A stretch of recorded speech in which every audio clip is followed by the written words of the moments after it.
ભાવનગરના ગૌરવરૂપ આ તળાવનું નામ બોર તળાવ કેમ પડ્યું તમને ખ્યાલ છે? આવો જાણીએ.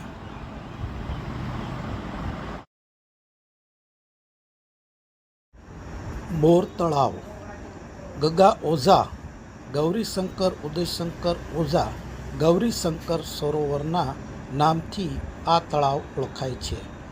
આ તળાવ માનવ સર્જિત આડબંધ બાંધીને બનાવવામાં આવેલું વિશાળ સરોવર છે. આ સરોવરની ડિઝાઇન મૈસૂર સ્ટેટના ઇજનેર શ્રી વિશ્વેશ્વરૈયાજી દ્વારા તૈયાર કરવામાં આવેલ. આ બોર તળાવ એ 1899 અને 1900 એટલે કે 56 કાળમાં રાહત કામ માટે બનાવવામાં આવેલું આ વિશાળ સરોવર ભાવનગર શહેરને ગૌરવ અને ફરવા લાયક સુંદર મજાનું આ સરોવર ભાવનગર શહેર મધ્યમાં આવેલું. બોર તળાવ ખાતે આવેલો આ ભાવનગર મહારાજા સર કૃષ્ણકુમારસિંહજીનું સત્તાવાર નિવાસ સ્થાન ભાવ વિલા પેલેસ, બોર તળાવ, ભાવનગર. મિત્રો, આ પેલેસની ડિઝાઇન એન્જિનિયર્સ ડે જેના નામથી ઉજવવામાં આવે છે તે વિશ્વેશ્વરૈયાજીએ આ મહેલનું ડિઝાઇન અને આર્કિટેક્ચર તરીકે કામ કરેલ. ભાવનગરને અમૂલ્ય ભેટ. પતંજલિ યોગ પરિવાર ભાવનગર દ્વારા આજરોજ બોર તળાવ ગૌરીશંકર સરોવર ખાતે યોગ શિબિરનું સુંદર મજાનું આયોજન કરવામાં આવેલ. આ કાર્યક્રમમાં હાજર રહીને ભાવનગરની ગૌરવપૂર્ણ વાતો કરવાનો મોકો મળ્યો. ગૌરીશંકર ઉદયશંકર ઓઝા ભાવનગરના દિવાન અને મહારાજા તખ્તસિંહજીની વાતો.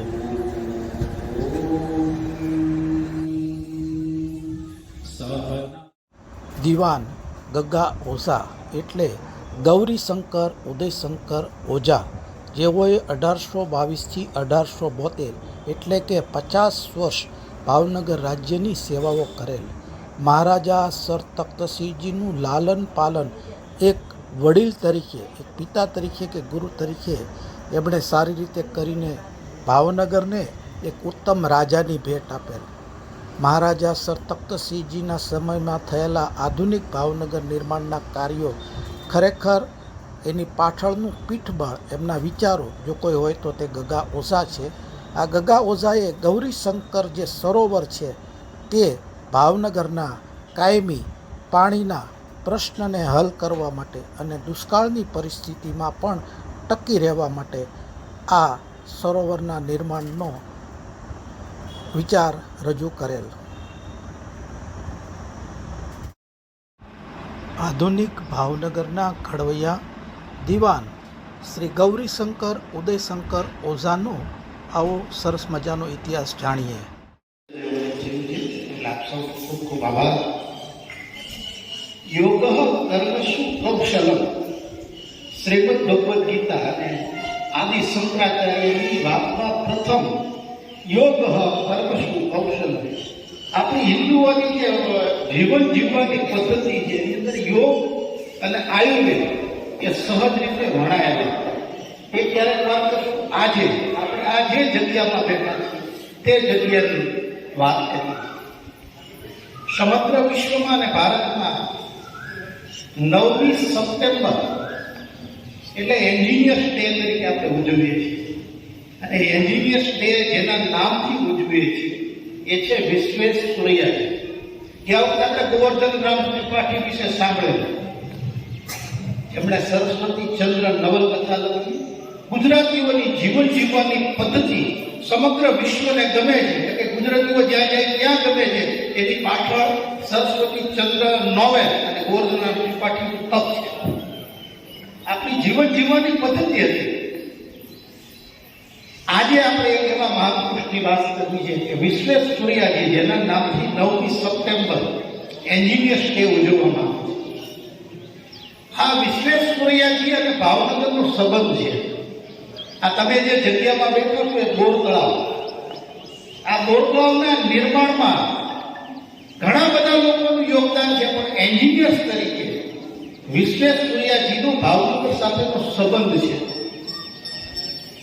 ઈસવીસન 9મી સપ્ટેમ્બર 1860 126 વર્ષ પહેલા એ પોતેનો જન્મ થયેલો અને ઇંગ્લેન્ડ જઈને ભારતના સર્વપ્રથમ એન્જિનિયર બન્યા.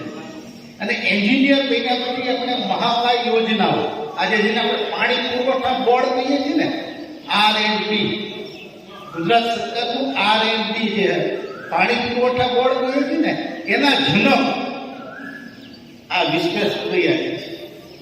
આ વિશ્વેશ્વરૈયાજી આજથી 167 વર્ષ પહેલા ઇંગ્લેન્ડ જઈને એન્જિનિયર બન્યા અને એમને આ બોટલાઓની ડિઝાઇન બનાવી. એટલે આ તમે જે જગ્યામાં બેઠા કે જગ્યાનું મહત્વ તમને સમજાવું. આપણને ભાવનગરી તરીકે ગૌરવ એટલા માટે છે કે ભાવનગરની કોઈ પણ જગ્યાએ બેસો તો તમને ત્યાંથી એક ઇતિહાસ મળે. આપણે ત્યાં વારંવાર હમણાં શંકરાચાર્યજીની જે બેને વાત કરી એ શું કામ આપણે વારંવાર કરીએ છીએ ખબર છે કે જો એ વારંવાર નહીં કરીએ તો નવી પેઢી ભૂલી જશે આપણે કોણ છીએ. આદિ શંકરાચાર્ય એટલે સનાતન ધર્મનો જીર્ણોદ્ધાર કરનાર મહામાનવ. એમની વાત થઈ ત્યારે ઘણા લોકોને આદિ શંકરાચાર્ય કોણ છે એ પણ ખબર નથી.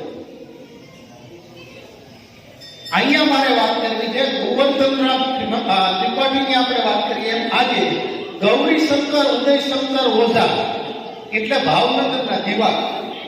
ભાવનગરના દીવાન તરીકે 50 વર્ષ છે અને 50 વર્ષમાં એને શું કામ કર્યું? જૂના રજવાડાની જે દેશી ઢબની જે બધી પદ્ધતિઓ હતી એમાંથી આજનું આધુનિક ભાવનગર, ઇંગ્લેન્ડના ઘણા બધા શહેરની સાથે ભાવનગરની સરખામણી થતી હતી.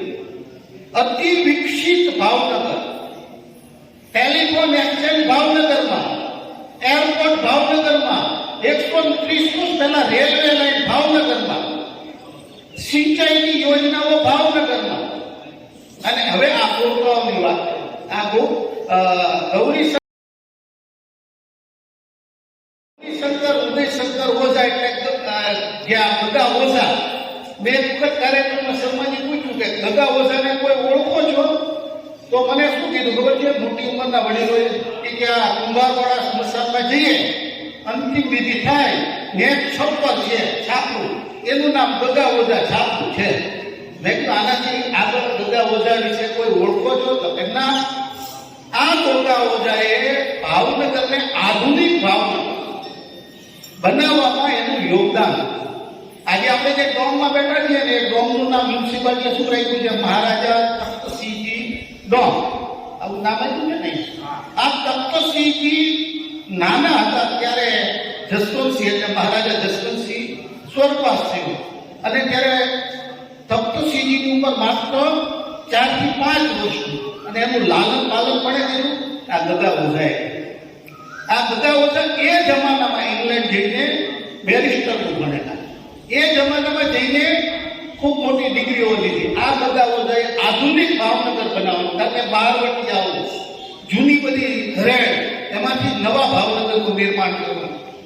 આ ગગા ઓઝાને હું જાજી વાત એટલા માટે આજે ગગા ઓઝા ઉપર આખી 1 કલાક બોલી શકે, પણ ખાલી ગગા ઓઝાની વાત કરીને મૂળ વાત વિશ્વેશ્વરૈયાજીની આપણે કરવામાં આવે. અહીંયા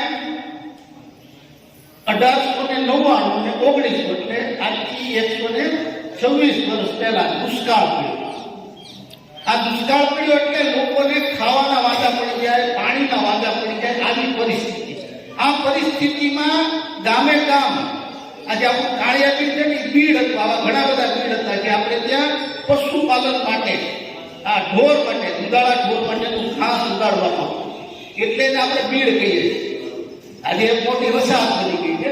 એવા બીડ ઘણા બધા મેં ખુલ્લા મૂકી દીધા આજથી 126 વર્ષ પહેલા. એ 56યો કાળ હતો અને 56યા કાળમાં હજારો લોકો પશુ પક્ષીઓથી લઈને માનવ સમુદાયનો નાશ થયો.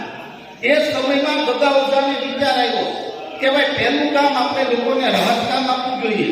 તો રાહત કામની શરૂઆત કરી તો આપણા જે ખેડૂતો હતા, આપણા જે કણબી પટેલ હતા, એ કોઈ જમવા નહીં, આપણે ત્યાં રસોડા શરૂ કરવામાં આવે રાહત કામની. તો લોકોએ કીધું કે અમારે મફતનું ખાવું નથી. આ ઇંગ્લેન્ડની જે પ્રજા છે એની આમ તાકાત વાળી સોમાન વાળી પ્રજા હતી. એણે શું કીધું, અમારે મફતનું ખાવું નથી. તો રાજાએ કીધું કે તો શું કરું, મારે તમને લોકોને જીવાડવા તો પડે ને. આ છપ્પનિયા કાળમાંથી બહાર નીકળવાનું. હું તમને ટૂંકમાં કહું છું, આ એક બહુ મોટો સરસ વિષય છે. એટલે ખેડૂતોએ કીધું કે અમને કામ આપો અને અમે જે કામ કરીએ એના બદલામાં અમને તમે અનાજ આપો. અમારે રૂપિયા નથી જોઈતા, પણ અમે મફતનું ખાશું નહીં, કે અમે મફતનું ખાઈ તો અમારી પાછળની પેઢી વંઠેલ અને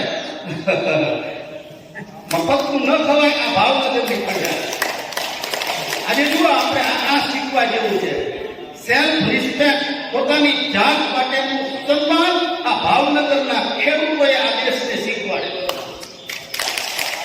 તો એમાં શું કીધું કે તું અમે શું કરીએ, તો કે અમને તમે કામ આપો. દગા ઓઝાએ વિચાર્યું કે અમને કામ શું અપાય. એટલે મહારાજા તખ્તસિંહજી સાથે ચર્ચા કરી. તો કે આપણે એક કામ કરીએ, અહીંયા છે ને આજે ગઢેથી નદી છે, આ નદી હતો કોટ હતો, તો કે અહીંયા આપણે 8 બંધ બાંધીને અહીંયા તળાવ બનાવીએ. તો કે તળાવ બનાવવા માટે કોને બોલાવવા, તો કે આપણે વિશ્વેશ્વરૈયાજીને બોલાવ્યા. આ વિશ્વેશ્વરૈયાજી કોણ હતા, તો કે મૈસૂર સ્ટેટના ઇજનેર હતા. એ જમાનાના પ્રથમ એન્જિનિયર અને બહુ મોટા, જેમને ગંગા સાગર ડેમ. તમે કોઈ મૈસૂર ગયા છો? મૈસૂર ફરવા કોઈ મૈસૂર ગયા છો? મૈસૂર ફરવા ગયા છો કોઈ? મૈસૂરમાં કોઈ ગંગા સાગર ફરવા ગયા છો? એની પ્રતિકૃતિ આ તળાવ છે. એટલે ગંગા ઓઝાએ એમને આમંત્રણ આપ્યું કે આપ ભાવનગર પધારો. એટલે વિશ્વેશ્વરૈયાજીએ આવીને એન્જિનિયર તરીકે અને મૈસૂર સ્ટેટ એટલે જેના ઝરૂખામાં સોનું જડેલું હતું, એમણે આવીને શું કીધું ખબર છે કે મારે શું કરવાનું છે, તો કે અહીંયા 8 બંધ બાંધીને તળાવનું નિર્માણ કરવાનું. તો એમણે કીધું કે આટલું નાનું એવું તળાવ, આવું ગોળ જેવું તળાવ, આ ગૌરીશંકર ઓઝા તળાવનું નામ, ગદા ઓઝા તળાવનું નામ ગોળ તળાવ હતા, પણ એ કહું છું. તો કે મારે એવું ગોળ જેવું તળાવ બનાવવા માટે મને તમે મૈસૂરને ભાવનગર બોલાવ્યો. એટલે આપણે આ ગૌરીશંકર તળાવનું બીજું નામ શું પડ્યું? શું કામ પડ્યું? નાનું એવું તળાવ. ગંગા સાગર ડેમ જેમને જોયો હોય મૈસૂરનો, એને આ તળાવ કેવું લાગે? બોર જેવું. એટલે એમણે શું કીધું વિશ્વેશ્વરૈયાજીએ કે આ બોર જેવું તળાવ બનાવવા માટે તમે મને નિમંત્રણ આપ્યું. આવા ગર્વ અને કેમ્પમાં જ્યારે આપણે કીધું અને પછી અહીંયા 6 મહિના રોકાયા અને 6 મહિના પછી એમણે જે કીધું છે આપણી જીવન કથામાં, એ મારે તમને કહેવું છે. અહીંયા જ્યારે રાહત કામ ચાલતું એટલે જે મફતનું ન ખવાય એવા ખેડૂતોએ કામ કરતા અને એ એટલા બધા કપડાં પહેરતા હતા. એટલે વિશ્વેશ્વરૈયાજીએ કીધું કે મને આગળના માટે પાઘડી પહેરો છો, બંડી પહેરો છો, કડિયું પહેરો છો, ધોતી પહેરો છો, ચોયડી પહેરો, આપણે આવા કપડાં પહેરતા હતા ને, તો આ કેટલું કાપડ થાય? તો કે 32 વાર કાપડ. કેટલું? 32 વાર કાપડ આ ખેડૂતો પહેરતા. હેઠે ચોયડી, કડિયું, આડબંધ બાંધતા, આપણે પૂરતો ઘણા બધા કપડાં પહેરે ને. પાઘડી છે કે 9 વારની પાઘડી. એટલે વિશ્વેશ્વરૈયાજીએ કીધું કે આ ખમતી કહેવાય ને સ્વાભિમાની અને ખમતી એક પ્રજા, ખમીરવંતી પ્રજા આ ખેડૂતોને જ્યારે પૂછ્યું કે તમે મફતનું નથી ખાતા, પણ તમારી પાસે તો આ 32 વારનું તમે કપડું પહેરો છો અને આટલા નાના એવા ભાવનગર રાજ્યના તમે ખેડૂત થઈને આવા ગર્વથી આવા મદદથી કરો છો, ત્યારે એ ખેડૂતે કીધું કે તમે મફતનું તો નથી ખાતા, કામનું ખાઈ છે, મહેનતનું ખાઈ છે. ત્યારે વિશ્વેશ્વરૈયાજીએ જીવનની નવલકથામાં લખ્યું કે મૈસૂર સ્ટેટનો ઇજનેર દિવાન અને જેના ઝરૂખામાં સોનું જડ્યું હતું એ મૈસૂર સ્ટેટની પ્રજા અને ત્યાંની સ્ત્રી એક કપડું વીટીને, જેની પાસે ચણિયો બ્લાઉઝ નથી, સ્ત્રીના પૂરતા કપડા નથી, એક કપડું પહેરીને અર્ધ નગ્ન અવસ્થામાં પડે છે. ત્યારે મારા મૈસૂર સ્ટેટના ઇજનેર હોવાનો ગર્વ ઉતરી ગયો, કારણ કે ભાવનગરની પ્રજા 32 વાર તો કપડું પહેરે છે. 32 વાર. સ્ત્રી કેટલા કપડા પહેરતી હતી? ફૂલ મર્યાદા વાળા કપડા. ત્યારે મૈસૂર સ્ટેટના ઇજનેરનો જે મને ગર્વ હતો કે જ્યાં એના ઝરૂખામાં સોનું મળ્યું હતું, પણ એ મૈસૂર સ્ટેટની પ્રજા, આમ પ્રજા શું કરતી હતી? જેની પાસે પહેરવાના પૂરતા કપડા ન હતા. ત્યારે ભાવનગર મને નાનું રાજ્ય લાગતું હતું અને એની મેં મજાક કરી કે આવડું ગોળ જેવું તળાવ બનાવવા માટે મને બોલાવ્યું. પણ એ ભાવનગરની પ્રજાના ખેડૂતો 32 વાર તો કપડું પહેરે છે. એટલું કપડું તો મને રાજાએ નથી કહેતા. આપણી આ ગર્વ લેવા જેવી બાબત આ વિશ્વેશ્વરૈયાજી, ગગા ઓઝા અને ઘણી બધી ભાવનગરની ગર્વ લેવા જેવી વાતો છે. પણ તમને શર્માજી મને જે ટાઈમ આપે એ ટાઈમમાં જ વાત કરવાની હોય, બરાબર? એટલે વિશ્વેશ્વરૈયાજીનું ક્યારેક ઇતિહાસ પન્ના ખોલીને વાંચ્યું. તે જમાનામાં 126 વર્ષ પહેલા આવું બધું શક્ય ભાવનગરમાં હતું. ગગા ઓઝાનું જીવન ચરિત્ર વાંચ્યું. એ જમાનામાં ગગા ઓઝાએ જે કામ કર્યા છે, ત્યારે એક વખત કુંભારવાડાના સ્મશાનમાં જઈને, ખાલી છપ્પરનું નામ નથી પણ આ ગગા ઓઝા આ જે તળાવમાં બેઠા છે ત્યાં દાદરાની ધાર ઉપર તેમનું સ્ટેચ્યુ છે. એ ગગા ઓઝાના સ્ટેચ્યુને પણ આપણે સારું રહેવા નથી દીધું. આપણી પ્રજા કોઈ એના વિશે જાણતું પણ નથી. પણ આ ગગા ઓઝા વિશે જીવન ચરિત્ર ક્યારેક નિરાશે બેસીને વાંચજો, ગોળતાઓની વાતો વાંચજો. ઘણી બધી વાતો ભાવનગરની છે. મારે ઘણું વિસ્તારથી તમને કેવું હોય પણ સમય મર્યાદામાં જ બધી વાત કરાય. એટલે ક્યારેક હવે પછી નવા ટોપિક ઉપર વાત કરશું. પણ આ જે જગ્યામાં બેઠા છીએ ગોળતાઓ, એ 1899 થી 19 એટલે 126 વર્ષ પહેલા આ ગોળતાઓનું નિર્માણ થયું છે. ગૌરીશંકર, ઉદયશંકર ઓઝાની કાયમી સ્મૃતિ રાખવા માટે આ તળાવનું નિર્માણ થયું છે. અને ગયા વખતે પણ મેં તમને વાત કરી, એ વાત ફરી વાર કહી દઉં કે સ્વામી વિવેકાનંદને વિશ્વ ધર્મ પરિષદમાં મોકલવાનું આયોજન ભાવનગરમાં થયું છે અને ગગા ઓઝાએ કર્યું છે. વિશ્વ ધર્મ પરિષદમાં સનાતન ધર્મની આલે જગાવનાર સ્વામી વિવેકાનંદના માટે આપણે ગર્વ લઈએ છીએ. પણ એ સ્વામી વિવેકાનંદ માત્ર 23 વર્ષના હતા. સફેદ કપડા પહેર્યા હતા, બ્રહ્મચારીના સ્વરૂપમાં. 1851 એટલે વિશ્વ ધર્મ પરિષદમાં 1893 ગયા. એના 2 વર્ષ પહેલા ભાવનગરના મહેમાન બનેલા. અને ત્યારે આ ગગા ઓઝા જેને આવડા મોટા ભાવનગરનો વિકાસ કર્યો, તખ્તસિંહજીના ગુરુ, આધુનિક ભાવનગર બનેલું. ભાવનગરમાં જે કંઈ તમને સાંભળ્યું છે એ મહારાજા તખ્તસિંહજીના સમયમાં બનેલું. પણ એની પાછળનું વિઝન પણ નતું ગગા ઓઝાનું. આ ગગા ઓઝા આટલા મોટા દિવાન હોવા છતાં આપણે ત્યાં 4 અવસ્થા અને ચોથી અવસ્થા કઈ હતી? સંન્યાસ આશ્રમ. ખબર છે ને આપણે બધે 4 આશ્રમમાં છેલ્લો આશ્રમ કયો છે? સંન્યાસ આશ્રમ. આટલા મોટા દિવાન અને જે રાજા જેને પગે લાગે એ રાજાનું રાજપાટ આટલું મોટું દિવાન પર છોડીને આ ગગા ઓઝા સંન્યાસી બનેલા. અને આ સંન્યાસી ગગા ઓઝાએ સ્વામી વિવેકાનંદને વિશ્વ ધર્મ પરિષદમાં જવા માટેની આખી વ્યવસ્થા ભાવનગરમાંથી તૈયાર થઈ. આ ભાવનગર છે. આ ગગા ઓઝાના જીવનકાળમાં બનેલી એક વાત. એક વખત તખ્તસિંહજીની કેટલીક બાબતો, કદાચ કેસરબાઈનું નામ સાંભળ્યું છે, રાજાને કહેવાય ને, એટલે ગગા ઓઝાએ નક્કી કર્યું. અહીંયા પરિપલ ચોક છે ને, જે એક નાગી માતાનું મંદિર છે, કદાચ તમે સાંભળ્યું હોય. એક માતાજી હતા અને દિગંબર અવસ્થામાં રહેતા. એટલે મહારાજા તખ્તસિંહજી જેમને મળવા ગયા, લોકોએ ફરિયાદ કરી કે સ્ત્રી આ રીતે રહે દિગંબર અવસ્થામાં એ સારું નહીં.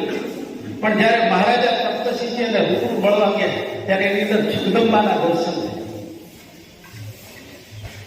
જગદંબાના દર્શન થયા પછી તખ્તસિંહજીએ કીધું કે માં મને કઈ આદેશ? તો કે બેટા, જીવનમાં જેટલી સારું થાય આ બધું તારું નામ રહેશે. તારું નામ તખ્તા, કર્મ રહેગા તખ્તા, કર્મ રહેગા વક્તા. આ વક્ત, આ સમય, આજે આપણે બેઠા છીએ 30 મે, કદાચ તમે સાંભળ્યું. એક માતાજી હતા અને દિગંબર અવસ્થામાં રહેતા. એટલે મહારાજા તખ્તસિંહજી જેમને મળવા ગયા, લોકોએ ફરિયાદ કરી કે સ્ત્રી આ રીતે રહે દિગંબર અવસ્થામાં એ સારું નહીં. પણ જ્યારે મહારાજા તખ્તસિંહજી એને રૂબરૂ મળવા ગયા ત્યારે એની અંદર જગદંબાના દર્શન થયા. જગદંબાના દર્શન થયા પછી તખ્તસિંહજીએ કીધું કે માં મને કઈ આદેશ? તો કે બેટા, જીવનમાં જેટલી સારું થાય આ બધું તારું નામ રહેશે. તારું નામ તપતા, કર્મ રહેગા તપતા, કર્મ રહેગા વક્તા. આ વક્ત, આ સમય, આજે આપણે બેઠા છીએ 30 મે 2026 કાલે રહેવાનું નથી. આમાંથી આપણે બેઠેલા બધામાંથી ઘણા બધા નથી રહેવાનું. એટલે નાગી માતાએ એમને આદેશ કર્યો કે બેટા, આ ભાવનગરનો વિકાસ માટે એમને ગુરુ મંત્ર આપેલો. શું આપેલો? કે બેટા, કાલે તું પણ નથી રહેવાનું. આ તારો તક ને જે તું રાજ સિંહાસન પર બેઠું હતું એ રાજ સિંહાસન પણ નથી રહેવાનું. આ સમય પણ નથી રહેવાનો. આ તને મળેલો જે સમય છે, તને આપેલું ભગવાને તક છે, રાજા તરીકેનું પદ છે, એનો સદુપયોગ કરીને એવો આદેશ ગુરુ માતા પાસે ગગા ઉધાય આપવાનો. કારણ કે ઘણી વાર આપણે ન કહી શકીએ. શર્માજી મને એમ ન કહી શકે તમને બોલાવ્યા જેવો સમય પૂરો થયો. એવી રીતે ગગા ઓઝા દીવાન હતા, એક પિતા પુરી હતા, પણ છતાં પોતે ન કહી શકે. એટલે રાજાને સંદેશ આપવા માટે, જીવન મંત્ર આપવા માટે આવો એક પ્રસંગ બનેલો ભાવનગરમાં. અને એ નાગી માતાએ એને એટલું જ કીધું કે બેટા, કર્મ રહેતા વક્તા, કર્મ રહેતા તેરા તપતા. આ બધું કાંઈ રહેવાનું નથી. જો જીવનમાં તને તક મળી છે ત્યારે જીવનમાં એવા કામ કર કે કાલે તું ન હોતો પણ તારું કરેલું કામ ઊભું રહે. આવો જીવન મંત્ર આપણે સૌ આપણા જીવનમાં લઈએ. કાલે આપણે હોઈએ કે ન હોઈએ, કાલે આ સમય આપણી પાસે નહીં હોય, આપણે પણ નહીં હોય, પણ જીવનમાં જ્યારે જે તક મળી છે સત્કર્મ કરવાની, સારા કામ કરવાની, આવનારી પેઢી માટે કંઈક સારું કરવાની જે તક મળી છે, તે માં ભગવતીને પ્રાર્થના કરીએ કે આપણે સૌ એનો સદુપયોગ કરીએ. અસ્તુ.